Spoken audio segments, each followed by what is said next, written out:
2016年11月，山西省陶寺北村晋国家族墓葬群，一座2000多年前的大墓即将出土。出土的随葬品数量众多，一件件精美古朴，远超人们的想象。棺椁打开后，泥沙和碎石中，人们看到隐隐镶嵌着一副女性的骸骨。最让人惊悚的是，尸骸的腹部竟然发现细小的胎儿骸骨。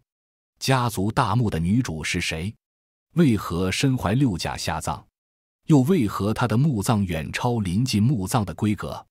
伴随考古发掘的进展，人们期待着破解这座千年古墓怀孕女尸之谜。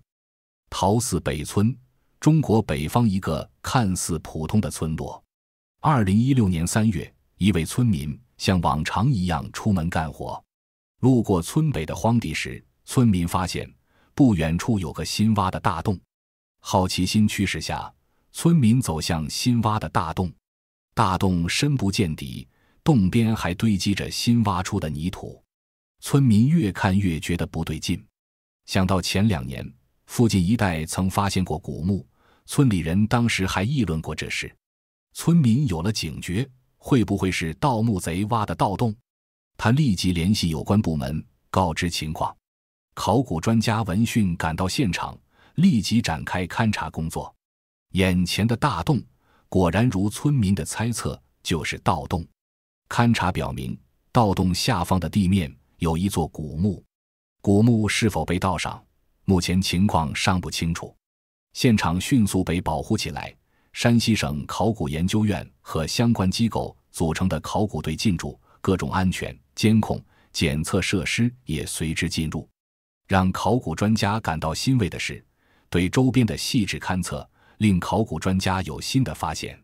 在盗洞的周边区域又勘测到几座古墓，而早在2014年和2015年，考古人员在陶寺村北一带的地下一个更大的范围曾查明地下有数量巨多的古墓，古墓数量多到超过上千座。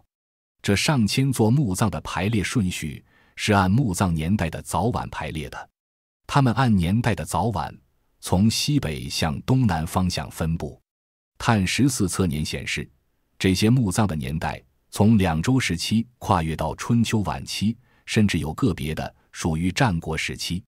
如此长的时间跨度令专家们推断，巨大的墓葬群应该是一个晋国的家族墓地。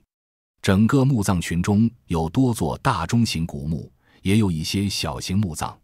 有专家分析，墓葬群应该是帮墓，就是说可能有一个晋国贵族早年分封来到此地，他的那些地位不同的家族成员以及后代从此在这里生活，死后也埋藏于此地。对现场的考古专家和工作人员来说，眼前探测到的古墓片区从关系上看属于已探明的晋国家族墓地。这片墓葬区域的年代属于春秋晚期。考古队现在面临的首要任务就是对有盗洞的墓穴立即展开抢救性发掘。盗洞的存在可能给墓葬中的文物或文物信息带来损害。从2016年5月开始，有盗洞的2号墓、3号小墓的发掘相继展开。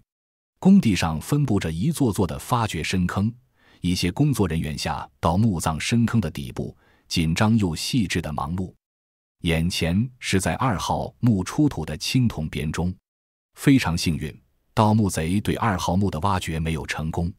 随葬品相继出土，一件件工艺精美，这些足以证明考古队挖掘的是一个晋国贵族的墓穴。然而，令人遗憾的是，墓穴中没有发现足以证明墓主身份的器物铭文，能够证明具体家族身份的墓志铭一类的东西也没有发现。此时，考古专家们把目光投向这片家族墓地的1号墓。还在勘测阶段，相关数据已经显示，它是这片家族墓地中的一个大墓。人们期待着这座大墓中能出土更多的珍贵文物，也期待着它能提供线索，帮助人们搞明白这一片的墓葬属于哪个具体的家族。时间很快就来到2016年11月，考古工作人员正在紧张地发掘1号墓。如人们所知，还在勘测阶段，1号墓葬就以占地面积更大，显示出它是这片晋国家族墓地中的大墓。而且它和已经发掘的2号墓一样，同属春秋晚期。正在挖掘的考古工作人员发现，这是一座基石墓。基石就是碎石，不要小看它们。在古代，只有王公贵族的墓葬才可能使用。数量众多的石块的采集和运输，需要动用大量的人力物力。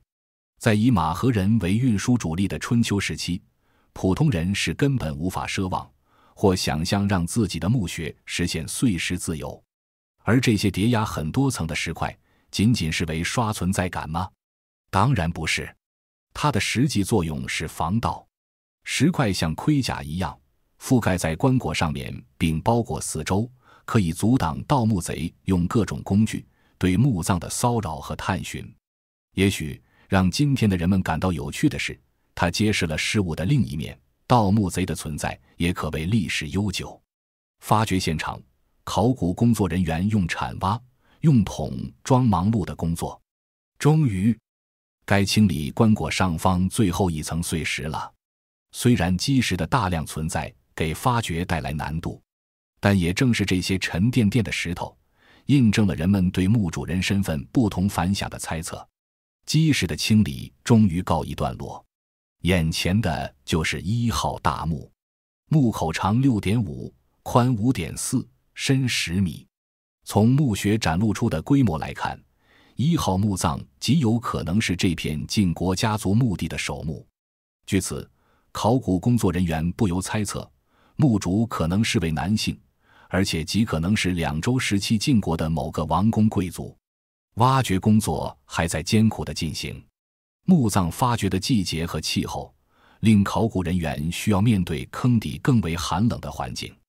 这些新的文物保护装置被放入墓葬深坑中，它意味着下一步，考古队即将展开墓底文物的清理工作，而墓葬秘密破解的进度也将超前推进一步。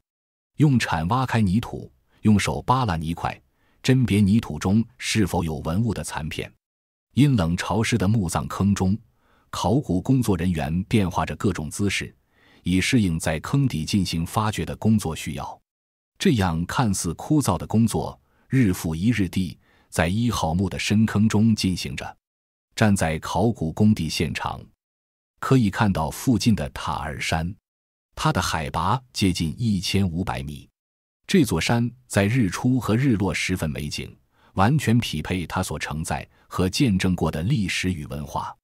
太阳的光线在清晨或黄昏带给天地一派悠远的辉煌，以及生命蔚然的沉默。比起5月的知名，一般大众对塔尔山所知不多，他们中的很多不知道塔尔山脚下的陶寺是被学界普遍认同的帝尧之都。塔尔山在过去不远的地方就是晋国早期的都城曲沃。晋国的起源可以追溯到西周初期。晋国的开国国君名叫姬于，他是周武王姬发和王后羿姜的第2个儿子，也是周成王姬诵的同母弟弟。熟悉历史的人都知道，两周时期的晋国是春秋时期最重要的诸侯国之一。晋国在春秋时期曾经最强大，称霸时间也最长。此刻，晋国墓葬群中的1号墓葬坑依然保持着它的神秘和沉默。2000多年前，陶寺北村，这个晋国政治文化的中心圈辐射的地带，一个晋国贵族家族将会给人们带来哪些故事呢？虽然每一个考古专家都期待更多的文物出土，不过对于考古专家而言，墓葬发掘的意义远不止于发现的文物，它可能带来对历史新的认识和线索。墓底文物清理的时刻终于来临，考古工作人员小心翼翼地拨开泥土，文物从泥土中逐渐现身。因为大量石头和泥土的压力，这些器物已经被挤压变形。即使还掩埋在土中，考古队员发现1号墓中的青铜器的铜品质更加精良，远高于这片墓葬群出土的其他文物。眼前的这个青铜器虽然只是露出冰山的一角，却足以让人们看到它的纹饰多么精美和典雅。这个鼎中还装着残留的动物骨头，让人想到2000年前晋国贵族的宴席。人们在觥筹交错中享受着美味的佳肴，甚至下葬时都没忘记给墓主人带上。在墓坑的一角又有惊喜出现，这些器物保存完整，因为在角落躲过了积实的挤压。眼前这件铜壶，颈部有鸟衔蛇纹，腹部装饰着翼龙双身的纹饰。考古人员知道，如此精美大气、富有美感的青铜纹饰，在同时期的墓葬中也属于罕见。1号墓葬简直就是宝藏墓葬。此时，考古工作人员希望能够发现一件兵器。结合考古界以往同时期墓葬的发掘经验，诸侯纷争的春秋晚期男性贵族墓葬中出土剑、戈、矛、钺等兵器并不少见。令人遗憾的是，那件彰显墓主霸气和神威的兵器一直没有出现。这时，对临近2号墓葬的清理引出一个新的猜测。2号墓葬和1号墓葬埋葬的位置靠近，结合春秋时期晋国有义学合葬墓葬俗，有人认为这2座墓葬应该是夫妻墓。那么问题来了，如果是夫妻墓，2号墓已验明是一位男性贵族，1号墓的墓主是否应该是一位女性呢？正在挖掘1号墓的考古工作人员对这种看法持保留态度，因为眼前这座墓葬的规格还有陪葬品的数量、品质远远超出2号墓。妻子的随葬品超过丈夫，在男权主导的古代社会，该如何解释呢？考古人员认为，这个墓应该是这片家族墓地的主墓。既然是主墓，墓葬主人的身份应该是男性。时间很快来到2016年12月25日，墓葬坑中又有新的惊喜发现。1号墓葬的泥土中发掘到盘蛇编钟，编钟是权力和地位的象征，编钟随葬意味着死者生前拥有较高的权势和地位，一般要卿大夫以上的阶层才能使用。这似乎更加印证了墓葬主人的身份应为男性。盘蛇的泥屑正在被一点点剥离，眼前的盘蛇造型看起来是如此古朴精美，连见多识广的考古工作人员都不免发出赞叹。一些残留的漆器图案也在泥土中被发现，这些鲜艳的色彩和精妙的纹理似乎在告诉人们，墓主人生活在一个漆器物何等绚丽的时代。而类似的漆器遗留在北方地区同时期的墓葬发掘中也属少见。还有一些金箔片残留也被考古人员轻轻清理出来。漆器纹样、编钟还有金箔，这些元素近距离出现，令考古专家想到漆器应该是一个放置钟磬的架子。虽然只有残留，它的华美已经足以让人能够感受到。而这些有关联物品的出现，也显示出墓主人生活的年代，晋国的礼乐文化已经高度发达。清理工作在收获感中逐渐接近尾声。令人遗憾的是，能够分辨墓主性别的兵器始终没有出现。此时，对墓葬主人到底是男性还是女性的看法，考古人员也开始有一些动摇。不过，按照墓主人是女性的思路去推测，从发掘的情况来看，疑问还是太多，而且那么显而易见。如果墓葬主人是女性，在男尊女卑的古代，为何能享有如此超规格的厚葬？作为晋国的家族墓葬，墓主的丈夫会是谁？难道真的是邻近的2号墓主？如果是的话，为何他的墓葬规格高于丈夫的墓葬？时间不知不觉来到2017年1月，文物清理工作即将告一段落。1号墓葬中出土文物中，始终没有找到一件兵器，哪怕是个铜箭头。专家们决定打开棺椁，希望骸骨还有贴身的随葬物品能够告诉人们答案。1号大墓的棺盖即将被打开，和人们习以为常的开棺有很大的不同。眼前这个大墓的棺椁的打开显得更为困难。墓葬的棺椁由于年代久远，已经腐朽坍塌。基石墓方式的下葬造成的压力，还有空气、水以及时间跨度等各种因素，令人们无法看到成型的棺椁。工作人员只能在泥土中小心翼翼地清理。棺盖终于被揭开，映入人们眼帘的是一片颜色发红的土壤。陪葬品和骸骨在土壤中若隐若现。棺盖是黑色的，为何棺椁内部的土壤却是红色？考古专家认为，可能是死者衣服的腐坏，或是下葬时撒有朱砂导致。考古工作人员仔细查看服装的残留，它们已经和土壤融为一体。碎片有好多层，呈现出不同的肌理和纹路。让人惊讶的是，经过这么恶劣的墓葬环境，它们还有残片得以幸存。不同层次的碎片肌理也说明墓主下葬时穿了好几层衣服。棺盖板下方的泥土中发现了玉饰，考古工作者正在把一些配饰清理出来。这一件是一个玉环，这些玛瑙管和珠宝表明它是一个项链。这些透着细腻柔光的珠宝饰品似乎在向人们暗示，墓葬主人可能是位女性。骸骨的清理并不轻松，考古工作人员不断用刷子清理。骸骨深陷于周边的泥土，虽然在墓葬环境中骸骨被腐蚀得很严重，但墓主的骸骨的大体廓形还是幸存了下来。这一切得益于墓葬的下面还垫着一层石块，起到了一定阻湿的作用。墓主人的骸骨的轮廓终于现身，可以说它是被考古人员一点点从泥里用专业工具抠出来的。现在它像一具浅浮雕一样镶嵌在棺椁的泥土中，静静地等待着人们去发现。仔细观察骸骨，考古工作人员开始感到内心中升起一丝不淡定。骸骨下葬的姿势不同，骸骨的一只手好像在按压着腹部，而另一只手却朝内侧，却大约90度斜放。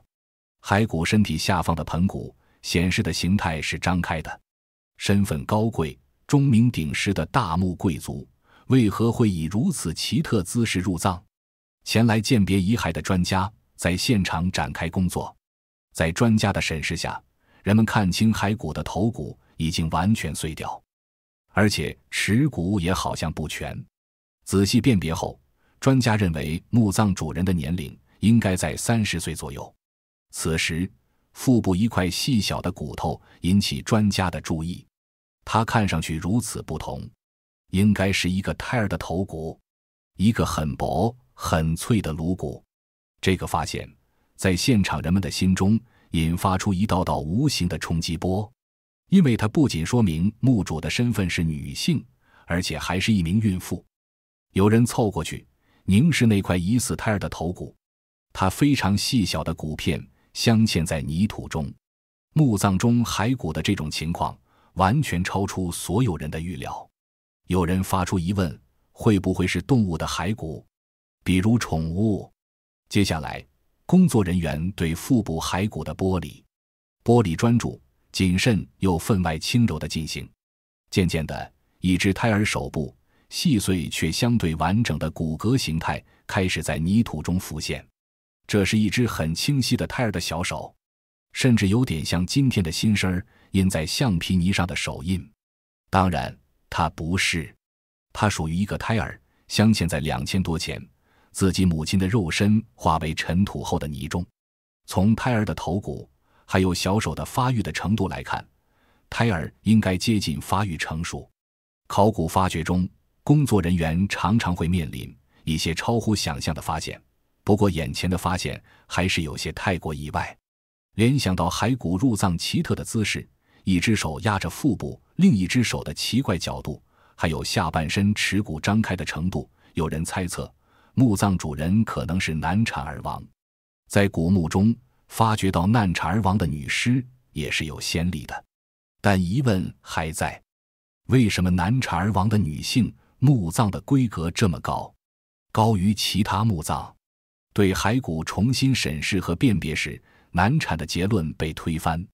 因为胎儿骸骨只在腹部，并没有下滑到临产的部位，说明墓葬主人下葬时并没有进入临产状态。隐隐的惊悚在人们的猜想中闪过，难道墓葬主人是死于非命？如此豪奢的墓主会死于非命？要知道，那可是战火纷飞、诸侯割据、时局纷扰变化的春秋晚期，谁又能确保一个贵族家庭的女性不会卷入权力与财富的斗争呢？和2号墓一样，文物中没有发现能证明墓葬主人具体身份的信息，而1号墓墓葬的主人是否和2号墓葬构成夫妻关系等这些疑问，也需要等待进一步研究。专家们决定迁移骸骨，进行 DNA 检测，把身份未明的大墓女主送到实验室中去研究。迁移骸骨的日子到了，考古工作人员用巨大的套盒框先把1号墓的骸骨框住，接着像装礼物一样把骸骨连带着墓穴2000多年前的土壤一起打包。历经2000多年的时光，墓主骸骨的骨质十分脆弱，而它的腹部还有更为纤细的胎儿骸骨，所以专家们讨论出这个整体打包的方案。土壤的湿度和自然环境对保护骸骨有利，但也让装骸骨的套盒重量达到好几吨重，搬动必须十分小心，做好万全准备。考古专家和工作人员提心吊胆地看着吊车的手臂，吊车正把装着骸骨和泥土套盒吊出10米多深的挖掘坑，而接下来他们将在山西考古研究所侯马工作站同样紧张地迎接骸骨。2017年6月5日，考古工作人员在侯马工作站做着各种准备工作。吉林大学体质人类学专家也来到侯马，专家将在骸骨到达后对骸骨中的胎儿进行 DNA 取样，一切都在按计划进行。由于骸骨整体打包后太重，很难移到室内，考古工作人员只好就近在室外安排安放场地。吊车的手臂将套箱放在指定位置，人们用事先准备好的材料在室外迅速搭建起一个实验室帐篷。专家和工作人员穿上防护衣，打开套箱，用刷子轻轻扫去覆盖在骸骨身上的泥土。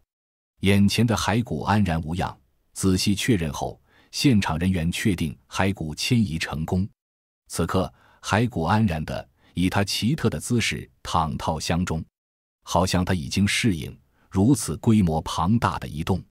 虽然还不知道它的身份和死因，考古工作人员似乎对它已经化为枯骨的残躯已然有了更多的牵挂。专家开始 DNA 取样。由于骸骨年代久远，骨质脆弱，清理时如果误操作，很可能破坏骸骨的结构，影响测量结果的准确。最终，专家们决定使用样本采集的方式进行检测。这种方式比普通的 DNA 检测要复杂很多。样本采集的方式有可能推断出骸骨母子的外貌，确认他们眼睛和头发的颜色。如果能够获得骸骨的牙齿，还可以推断出骸骨主人的生前感染了哪些细菌或者病毒。这些检测对了解墓葬主人的死因会带来很大帮助。既然并非难产而亡，有关墓葬主人的死因，外界的猜测很多。有人认为是疾病，还有人认为可能是中毒，更有阴谋色彩的其他非正常死亡种种猜测。这一切都有可能借助 DNA 的分析，全部或部分地找到答案。由于检测过程复杂，取样所需时间也比较久。专家们终于完成取样，尤其是成功的对胎儿的取样。想要获得最终的答案，了解1号墓女主死亡的真相，人们和考古工作人员一样，目前能做的就是用更长的时间去等待。由于 DNA 的分析尚需漫长的等待和研究，直至今日，考古专家暂时还未公布 DNA 的检测结果。对这片区域的考古发掘信息的汇总，使专家中有人对1号墓主的身份做出推测，由于1号和2号墓葬的位置较近，符合古代夫妻墓葬的格局，而2号墓主人是男性，认定为大夫级别的贵族，1号墓为女性，还有身孕。专家推测1号墓主和2号墓主就是夫妻关系。至于1号墓主的陪葬品中有编钟这样超标的物品，陪葬品的精美程度超过男主，专家认为它的原因可能源于一个丈夫的悲痛。1号墓女主怀孕足月非难产死亡，可能是疾病突发导致她的死亡，令作为丈夫的2号墓主人十分悲痛。因此2号墓主人在埋葬她的时候，给她的陪葬品十分丰厚，为她修建的墓葬规格也十分高，甚至还专门给她做了她喜爱的美味菜肴。而当2号墓男主人自己死亡的时候，他的家庭可能因为春秋晚期晋国的内忧外患等动荡因素，已经遭遇一些变故。当时晋国的卿大夫势力经过彼此激烈倾轧，最终形成了赵、魏、韩、范、至、中行氏6家，被称为6卿。这些卿大夫家族对晋国的控制，甚至可以与和国君一较高下。到春秋末期，范氏和中行氏被灭，晋国只剩下至、赵、韩、魏4家卿大夫，而公元前376年的3家分晋，魏侯、韩侯与赵侯3姓联手，将晋国公室彻底瓜分，导致晋国退出历史舞台。从2号男墓主的墓葬出土文物中，已经确定他的身份应该是个大夫，毫无疑问的是个贵族，而他的家族极有可能卷入那些波诡云谲争斗，而因此开始衰落。专家分析，因此2号墓男主人下葬时，家族的实力可能不如从前，导致他的墓葬修建的规格和陪葬品反而不如女主去世时那么奢华丰厚。对此，专家也认为这些也只能看作是一种猜测。晨光初照，陶寺北村这片考古工地看上去已经安静了许多。附近的陶寺北村的村民在进行他们日常的劳作。这一片家族墓葬中埋葬着哪个家族，迄今依然是个谜。1号墓葬、2号墓葬的主人的具体身份也依然只能停留于猜测。人们常说，每一次的考古发掘和研究都可能推翻以前下的结论，或者推翻此前的猜测。